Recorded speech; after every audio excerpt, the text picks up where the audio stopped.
Hello everyone. আজ আমি তোমাদের সাথে একটা অপরাধবোধ শেয়ার করতে চাই। প্রথমে বলে রাখি, আমি একজন স্কুল শিক্ষিকা। তো আমার স্কুলের টাইমিংটা হচ্ছে 7:30 থেকে 1:30 অবধি। আর আমার হাজব্যান্ড একটা এমএনসিতে কাজ করেন।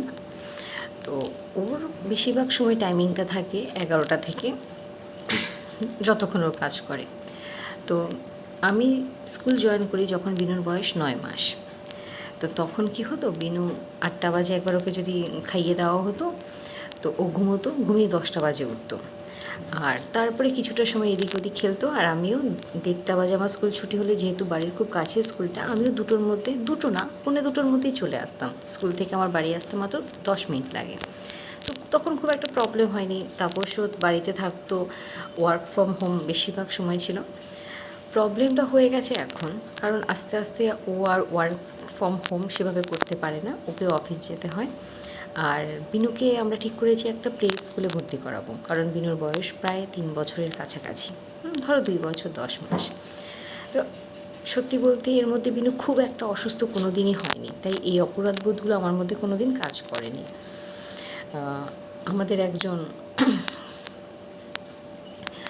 গৃহপরিচারিকা ছিলেন, যিনি ঠিক 8টা থেকে 2টো এই টাইমিংটায় আমাদের বাড়িতে কাজ করতেন, বিনুর দেখাশোনা করতেন। যেহেতু আমি 2টোর মধ্যে চলে আসি, আমি স্কুল থেকে এসে বাদবাকি দায়িত্বটা আমার থাকতো।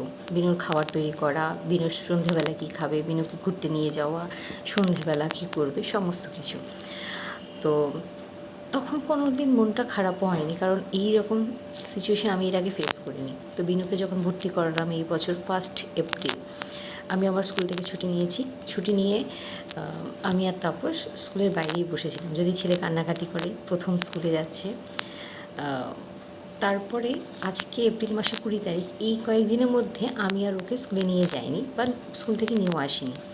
ওকে স্কুলে নিয়ে গেছে ওর বাবা, স্কুল থেকে নিয়ে এসছেন ওর যিনি দেখাশোনা করেন সেই দিদি। তো পয়লা বৈশাখের দিন ওদের স্কুলে একটা ইভেন্ট ছিল। তা আমার যেহেতু স্কুল ছুটি, আমি তাপসকে বলেছিলাম যে আমি নিয়ে যাব, আর বাইরেই বসে থাকবো, 2 ঘন্টারই তো ব্যাপার। সেদিন যখন বিনুকে স্কুলে নিয়ে যাই, অটো থেকে নেমে কিছুটা পথ হাঁটতে হয়। বিনু আমাকে গাইড করে নিয়ে যাচ্ছে, মা দেখো এই রাস্তা, মা দেখো এই রাস্তায়।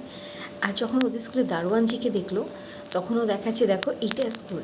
আমি ভাবছি কি ভালো লাগছে যে ছেলে আমার রাস্তা চেনে, কিন্তু পরক্ষণেই না, যখন বসেছিলাম স্কুলের সামনে, মনে হলো বিনু আমাকে কেন দেখাচ্ছে। আসলে কি হয়েছিল, এই 2 সপ্তাহের মধ্যে আমি তো ওকে কখনো স্কুলে নিয়ে যাইনি বা আনিনি, তাই ও ভাবছে মা চেনে তো, অথচ এটা তো আমারই চেনার কথা, আমি ওর মা।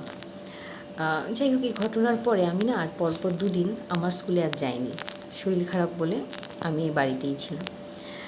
তো আজকে শনিবার রাত, কাল রবিবার, পরশুদিন আবার একটা ডিসিশন নিতে হবে, স্কুল যাব। এর মধ্যে একদিন কি হয়েছিল, বিনুর খুব শরীর খারাপ।